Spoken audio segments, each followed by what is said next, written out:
Hello everyone. कक्षा 10 गणित के जो हमारे वन शॉट क्वेश्चन है इनको आज हम डिटेल में सॉल्व करेंगे। तो पहला क्वेश्चन है हमारा कि भिन्न 2/3 प्राप्त करने के लिए भिन्न 2/7 के अंश तथा हर में जोड़ी जाने वाली संख्या होगी। ठीक है, तो इसको सॉल्व करेंगे हमें ये जो है अंश तथा हर में जोड़ी जाने वाली संख्या क्या होगी ये कह रहा है। तो हम माना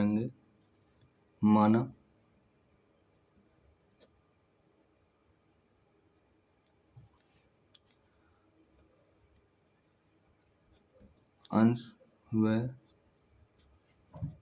हर में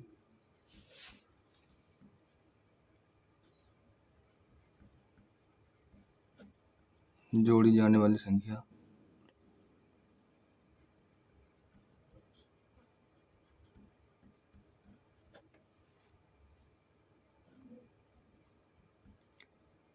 x है। ठीक है, हमने मान ली। अब ये कह रहा है कि भिन्न 2/3 प्राप्त करने के लिए भिन्न 2/7 के अंश तथा हर में क्या जोड़ें। तो हमने यहाँ पर मान लिया x। ठीक है, तो प्रश्नानुसार में कह रहा है कि 2/7 में अंश तथा हर में जोड़ने वाली संख्या। तो अंश व हर में हम x जोड़ देंगे और उसके बराबर हम 2/3 को रख देंगे। ठीक है, तो हमें प्राप्त संख्या मिल जाएगी।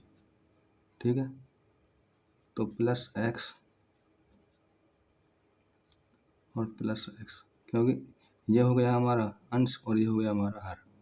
ठीक है, और इसमें हमने x जोड़ दी तो ये संख्या हमारी, ये भिन्न हमारी 2/3। अब हम क्रॉस मल्टीप्लाई कर देंगे। ठीक है, तो पहले 3 की गुणा हम 2 + x में और फिर उसके बाद 7 + x की गुणा फिर 2 में करेंगे। ठीक है, तो 3 दूनी 6 + 3x। ठीक है, अब इसकी गुणा करेंगे 2 में बराबर 7 दूनी 14 और प्लस x की गुणा 2 में करेंगे तो 2x। ठीक है, फिर उसके बाद हम अचर पद को एक तरफ ले आएंगे और चर पद को एक तरफ ले आएंगे। ठीक है, तो 3x ये प्लस की 2x है तो हम इधर को लेकर आएंगे तो ये माइनस की हो जाएगी। माइनस के 2x बराबर ये हमारी स्थिर है 14 और जैसे ही हम इधर को लेकर आएंगे तो ये -6 हो जाएगी। ठीक है, क्योंकि जब हम किसी संख्या का हम पक्षांतर करते हैं तो चिन्ह हमारे परिवर्तन हो जाते हैं। तो 3x में से जब 2x घटाएंगे तो यहाँ पर x बचेगी और 14 में से जब -6 घटाएंगे तो यहाँ पर 8 आएगा। ठीक है, तो x का जो मान आ गया वो 8 आ गया।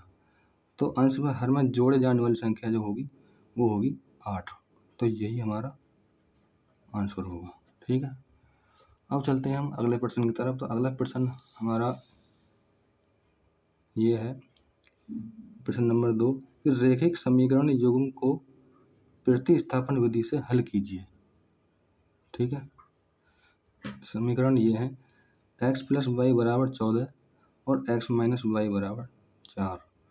तो हम इस तरीक़ा से लिखेंगे कि x + y = 14। ठीक है, ये समीकरण हमारी फर्स्ट हो गई वह, और x - y = 4 ये समीकरण हमारी सेकंड होगी। ठीक है, प्रतिस्थापन विधि ये कहती है अगर हम x या y का मान हम समीकरण फर्स्ट से निकालें तो समीकरण फर्स्ट में ना रख के समीकरण सेकंड में रखेंगे। ठीक है, तो हम जो मान निकालेंगे x का मान निकाल लो y का मान निकाल लो, तो हम मान निकालेंगे समीकरण फर्स्ट से। ठीक है, तो यहाँ पर लिखनी पड़ेगी समीकरण फर्स्ट से। उसके बाद हमें ये उतारनी पड़ेगी जो समीकरण है x प्लस वाई बराबर 14। ठीक है, हम निकालेंगे x का मान। तो x बराबर 14 माइनस के वाई। ठीक, ये समीकरण बन गई हमारी थर्ड। अब x के मान को समीकरण सेकंड में रखने पर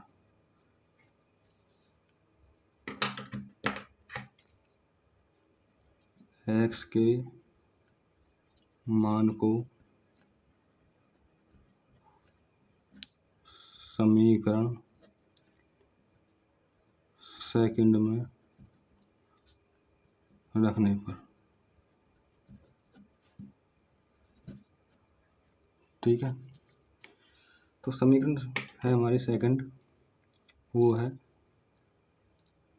x माइनस वाई बराबर 4। ठीक है, जो x की जो वैल्यू निकल के आई हमारी वो आई ही 14 माइनस के वाई। ठीक है, तो 14 माइनस वाई हम x की जगह पर रख देंगे।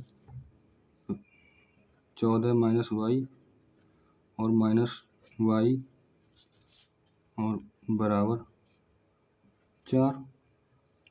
उसके बाद तो देखो ये हो गए हमारे 14 माइनस वाई और माइनस वाई हो गई -2y। ठीक है, बराबर 4।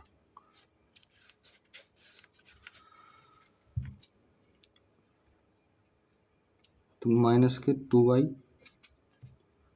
बराबर 4। जैसे हम 14 को इधर की तरफ लेकर आएंगे तो माइनस का हो जाएगी, तो -14।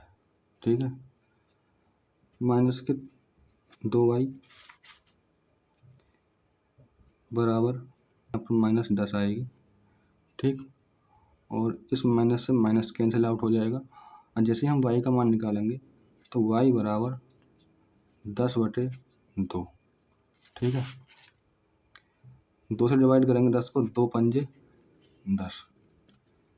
y का जो मान आ गया, y का मान है हमारा 5। तो ये हमारा एक आंसर तो ये निकल के आ गया। ठीक है, और दूसरा जो आंसर निकल के आएगा हमारा x का, या तो y के मान को जो हमारा 5 निकल के आया, या तो y के मान को समीकरण फर्स्ट में रख लो, या समीकरण सेकंड में रख लो, या समीकरण थर्ड में रख लो।